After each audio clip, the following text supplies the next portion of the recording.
আল্লাহ নবী নওয়াজ হযরত ইমাম হাসান রাদিয়াল্লাহু তাআলা হুজুর আমার শরবত পান করে মুখে জ্বালা শুরু হয়ে গেল, বমি হচ্ছে বাবা।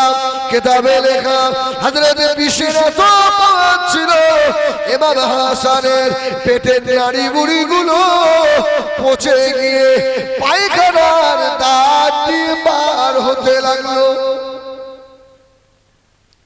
হুজুর বুঝে মেরেছে আর আমার সময় নাই, আমি এবারে চলে যাব। ওই সময় ডাকলেন, ও বোন সাইনা, আমার মা ফাতেমা দুনিয়ায় নাই, আমরা দুই ভাই, আমার ছোট ভাইকে একবার দেখে দাও, জীবনের শেষ দুটো কথা বলে যাব, আর আমার সময় বেশি নাই। হযরত ইমাম হোসাইনকে ডাকা হলো। হযরত ইমাম হোসাইন রাদিয়াল্লাহু তাআলা ছুটে ছুটে চলে এলেন। ইমাম হাসানের অবস্থা দেখে ভাইয়ের কাছে এসে আসান খেয়ে পড়ে গেল, বড় ভাই আব্বাও দুনিয়ায় নাই, আম্মা জান ফাতেমাও দুনিয়া থেকে চলে গিয়েছে, দুই ভাই ছিলেন, নানা জান মুহাম্মদুর রাসূলুল্লাহ নাই, আপনিও চলে যাবেন ভাই, একবার আমাকে বলুন কে আপনাকে এই জহর এই বিষ আপনাকে পান করিয়েছে? হযরত হাসান বললেন, ভাই হোসাইন ওই কথা আমাকে জিজ্ঞাসা করো না, আমি বলবো না। হোসাইন বলছে একবার শুধু বলে আমি তাকে ছাড়বো না।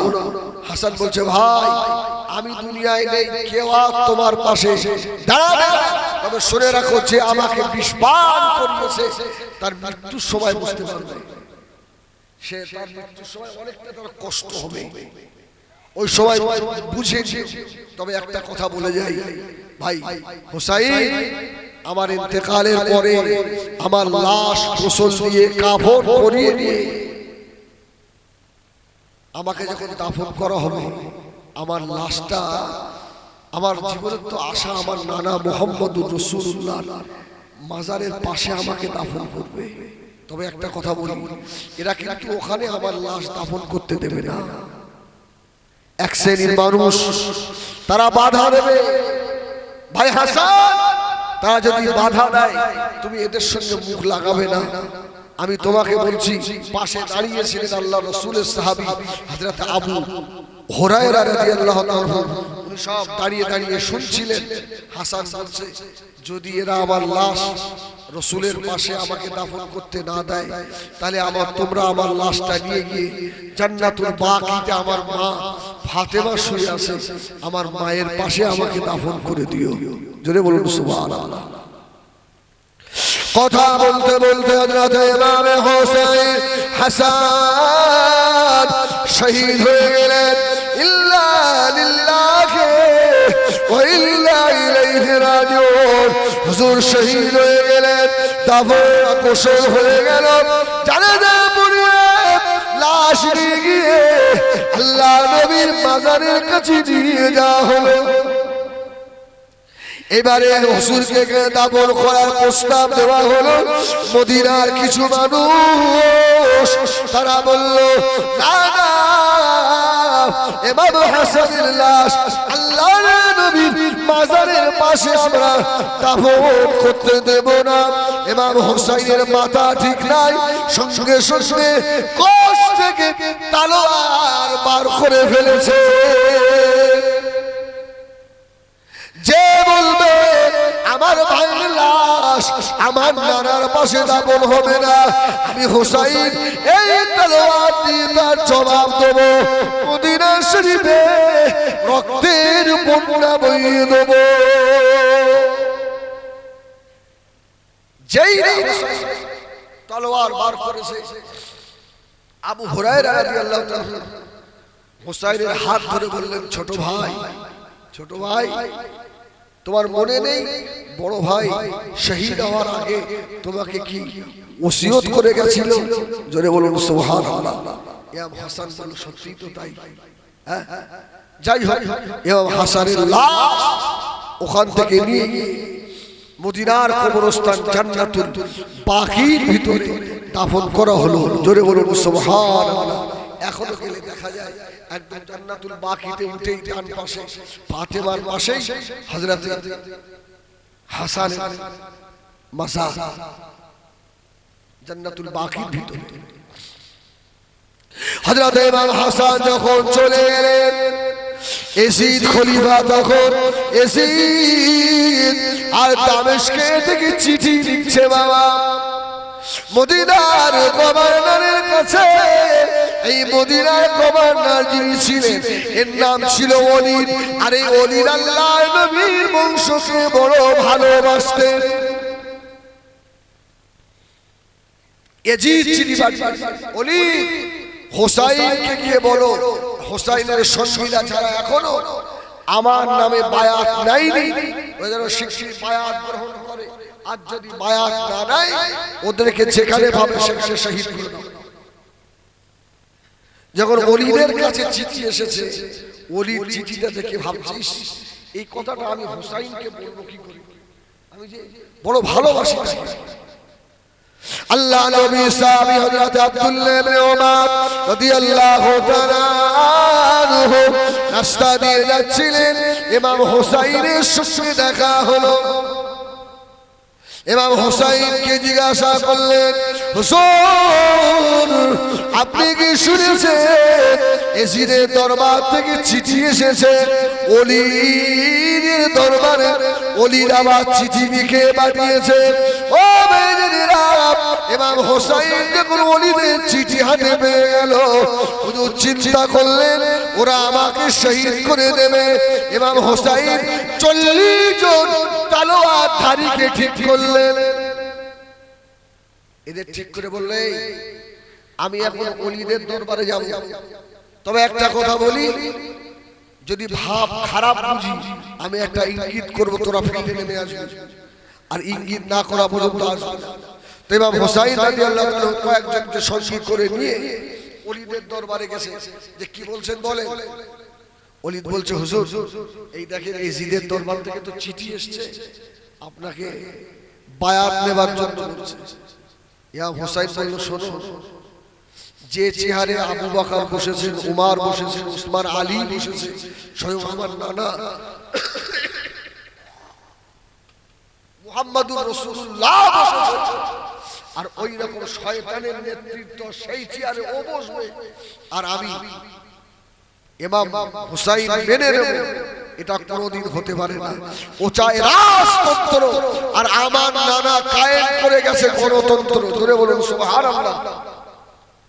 এটা আমি মেনে নেব না।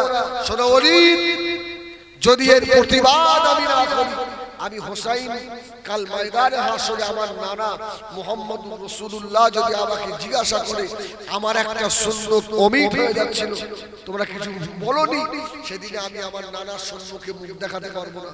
অতএব আমি এজিদকে আমার জীবন থাকতে আমি খলিফা বলে মেনে নিতে পারবো না। একদম পরিষ্কার কথা। পাশে বসেছিল মারওয়ান।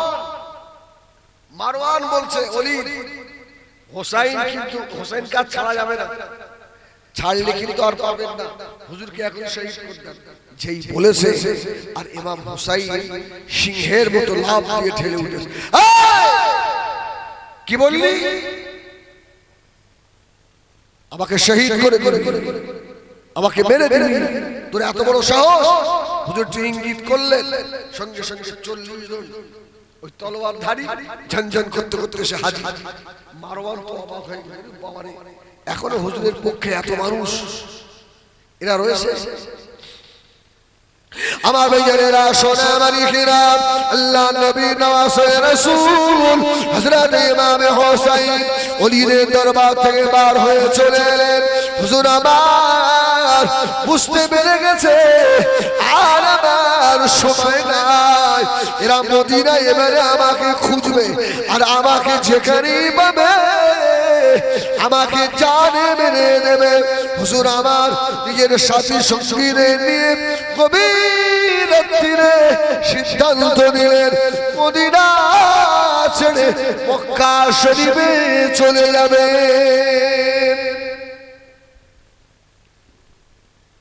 হযরত ইমাম হোসাইন আস্তে আস্তে লুকিয়ে লুকিয়ে আল্লাহ নবীর মাজারে আতহারের পাশে এসে দাঁড়ালেন। মাজারের পাশে দাঁড়িয়ে আল্লাহ নবীকে সালাম দিচ্ছেন, আসসালামু আলাইকা ইয়া রাসূলুল্লাহ ইয়া হাবিবাল্লাহ, আসসালামু আলাইকা ইয়া রাহমাতাল লিল আলামিন। নানা জান, আজকে আপনিও দুনিয়ায় নাই, মা ফাতেমা দুনিয়ায় নাই, আমার আব্বা আলীও দুনিয়ায় নাই, আমার বড় ভাই ইমাম হাসানও দুনিয়ায় নাই। আমি তো ইয়াজিদকে মেনে নিতে পারবো না। নানা ভাই, জীবনে বড় আশা ছিল আল্লাহর নবী মদিনায় কিয়ামত পর্যন্ত থাকবো, এই মদিনায় থাকা হবে না। নানা, আমি চলে যাচ্ছি, এই মদিনা ছেড়ে চলে যাচ্ছি।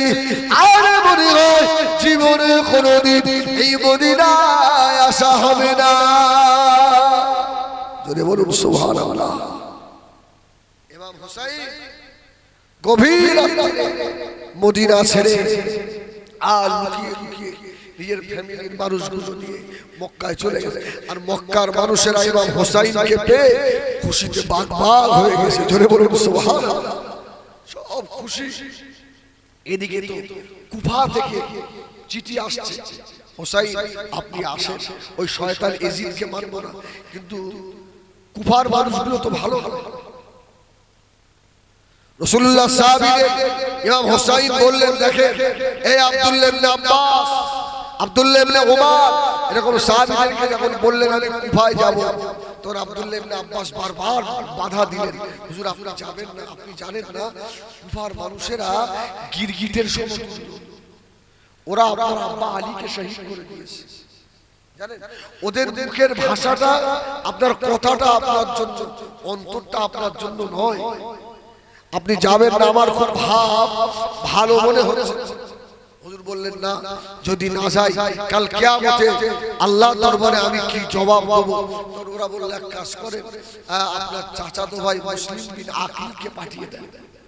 মুসলিম বিন আকিল দুই ছেলে সঙ্গে করে নিয়ে, ইব্রাহিম আর মুহাম্মদ, এই দুই ছেলেকে নিয়ে উনি কুফায় চলে গেলেন।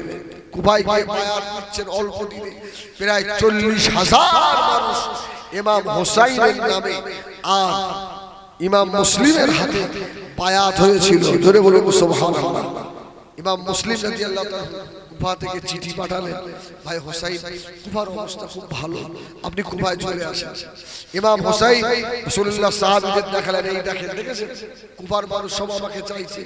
হ্যাঁ, মুসলিম বিন আকিল এই চিঠি পাঠিয়েছে।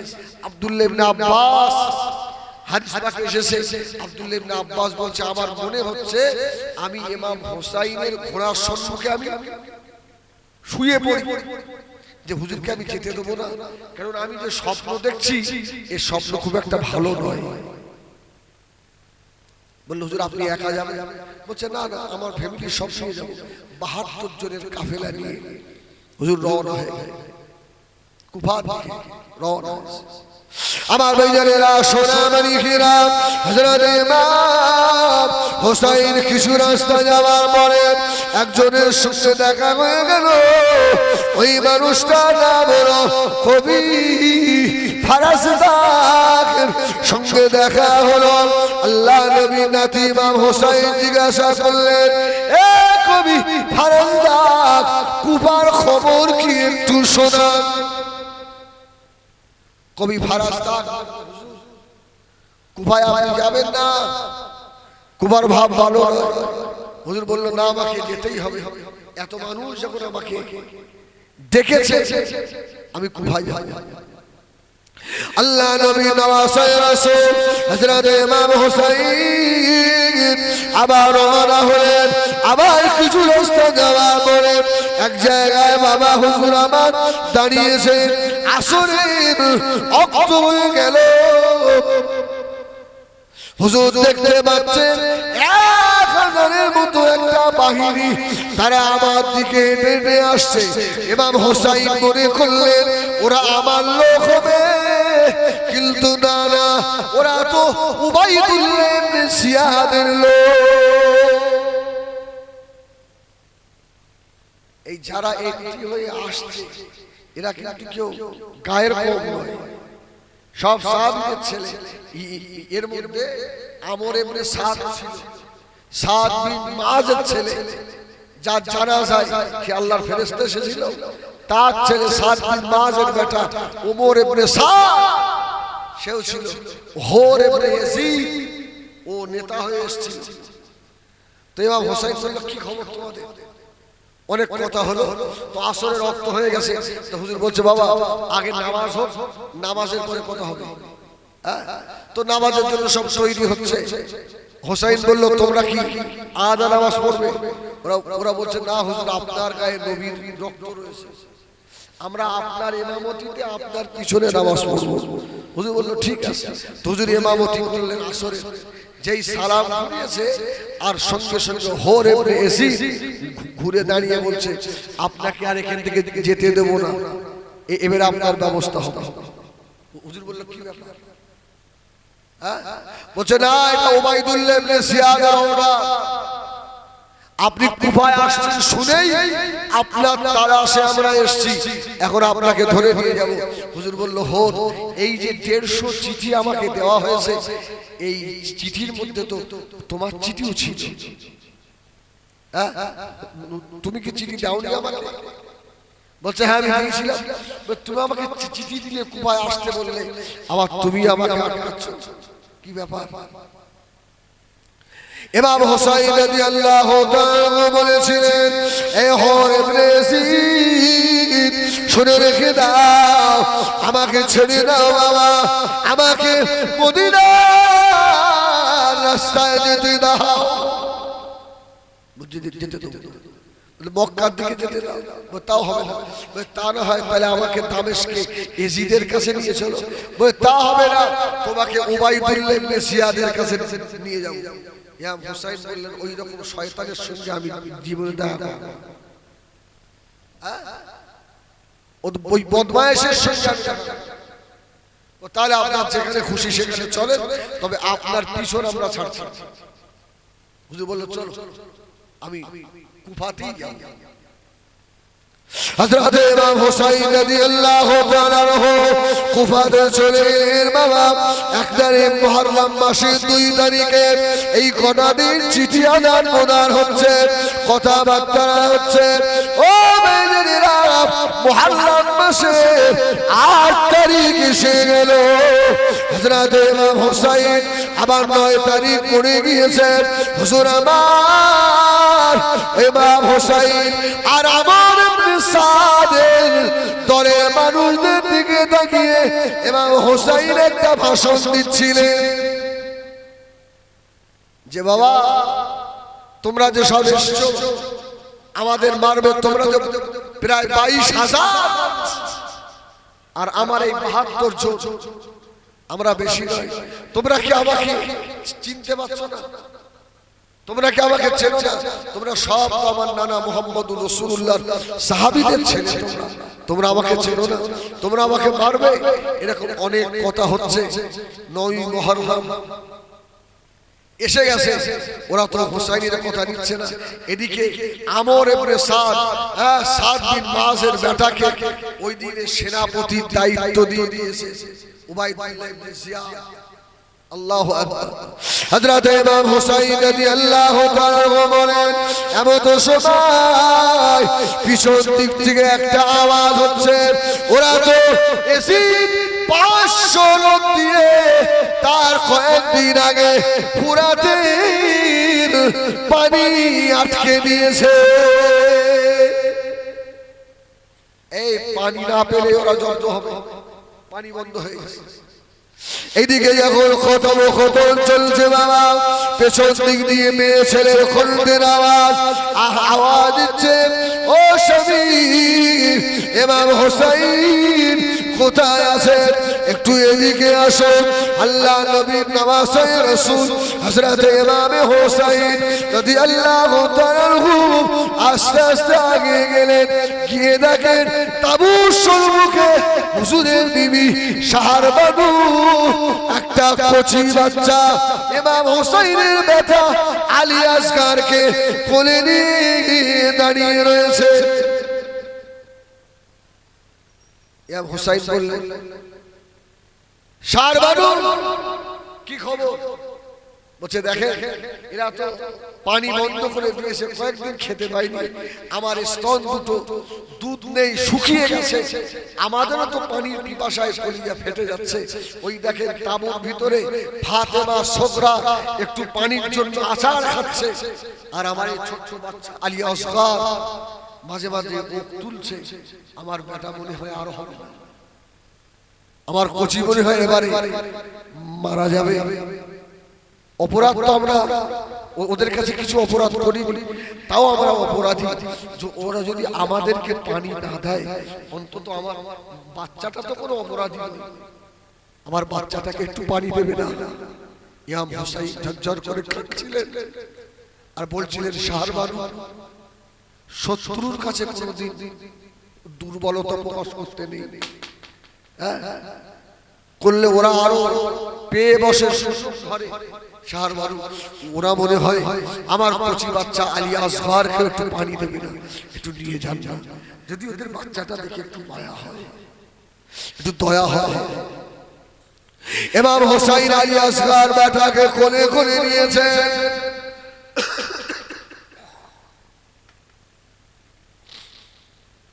কোলে কোলে নিয়ে ফোরাতে তীরের দিকে ছুটতে লাগলেন। হুজুর আবার গিয়ে ফোরাত নদী পানি ওরা আটকে রেখেছে। হুজুর বাচ্চাটাকে ধরে বললেন, এ ওমর ইবনে সাদ, আমরা অপরাধ না করে অপরাধী, পানি তো বন্ধ করে দিয়েছিস, এই দেখ আমার কলিজার টুকরা আমার আলী আসগার দুধের বাচ্চা পানি আমারে মরে যাবে রে, বারে বারে ওক তুলছে, আমার আলী আসগারকে একটু পানি কি দিবি না রে বাবা? ও ভাইজানেরা, ও গাজীপুরের সোনারা, আমদ সময় ইমাম হোসেন বলেন, আর এসিলেন আপনার দলের ভিতর থেকে আমর ইবনে সাদ বিন মাযের বেটা বলল, তোরা সাক্ষী থাক, একটা তীর আমাকে দে, এই দেখ সর্বপ্রথম তীর কারবালায় আমি ছুঁড়ে মারবো। ওমর ইবনে সাদ ইমাম হোসেনের কোলে বেটা আলী আসগার পানি পানি বলে কাতরাতে লাগলেন। ওদিক থেকে আমর ইবনে সাদ আর আলী আসগারের বুক লক্ষ্য করে তীর ছুঁড়ে দিল।